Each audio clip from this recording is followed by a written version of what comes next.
All right, let's jump right in. And forget flying cars or robot butlers for a second. We're talking about something way bigger, something that could completely change the world as we know it, the actual cities we live in. What if the next great city wasn't designed by a person at all, but by an artificial intelligence? Just let that sink in for a moment. What would a city like that even feel like? How would we live our lives in it? This isn't just some sci fi movie plot anymore.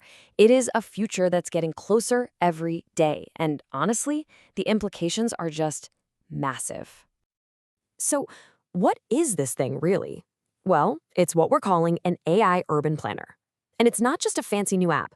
Think of it as a massive system that can process unbelievable amounts of data to design, build, and even manage our cities from the ground up.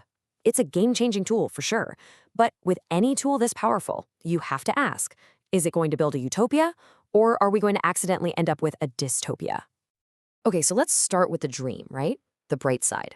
What happens when you let an intelligence like this go to work on designing a city? Well, you get a level of optimization that is kind of hard for us to even wrap our heads around.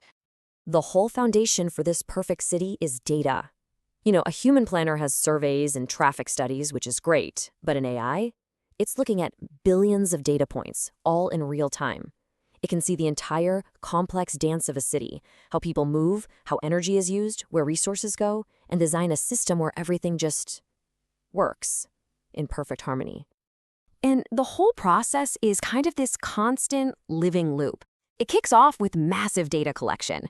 Then, the AI crunches all that data to come up with the most efficient design you can imagine. After that comes automated construction. We're talking drones, robotics, the whole shebang. But the last step, this is the real game changer. Real-time adaptation. The city becomes a living thing, always learning, always improving. So what do you actually get from all this? Well, the promises are pretty mind-blowing. Living spaces that are perfectly customized to you. Traffic jams? A thing of the past. Energy grids so efficient there's basically zero waste. And if a whole neighborhood's needs change over time, the city can literally reshape itself in days, not the decades it takes us. It's a pretty amazing vision, you gotta admit. But there's always a but, isn't there? What's the cost of all this perfection? For every incredible promise of an AI-built utopia, there's a dark side. A risk that in our search for flawless efficiency, we might just lose something that's, fundamentally human. And this chart really gets to the heart of the problem. You look at how a human planner works versus an AI. Humans bring intuition to the table. They think about art, about history, about those wonderful random moments, serendipity, that make a city feel alive. The AI, it's driven by one thing, pure, cold logic, data and optimization. That's it. So this leads to a really big, kind of scary question. What is the city if it doesn't have a soul? A perfectly efficient street grid is great for traffic, sure. But does it inspire you? Does it have any character?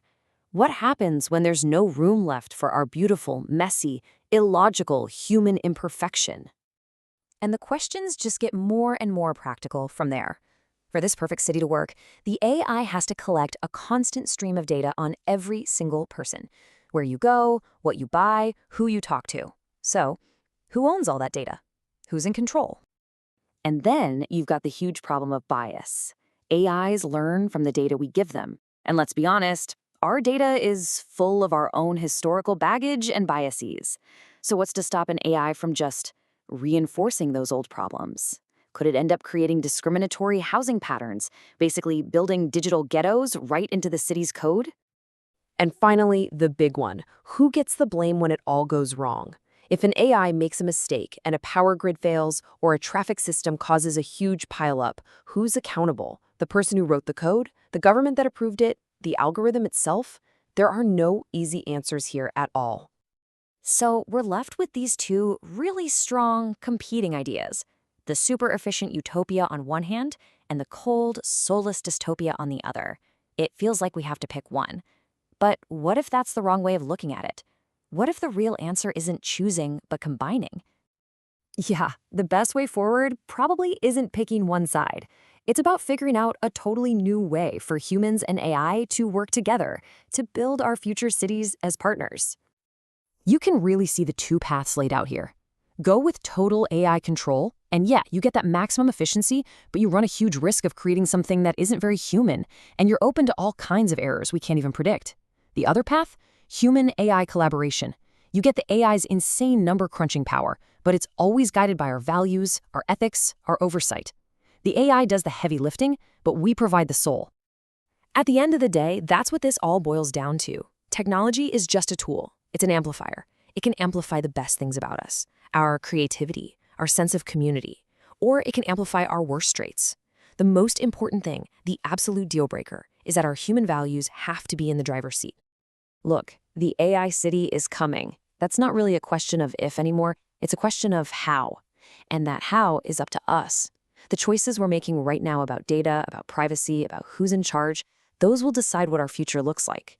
So the real question we all have to ask ourselves is this: are we going to be the architects of this new world, or are we going to wake up one day and find out we're just its inhabitants?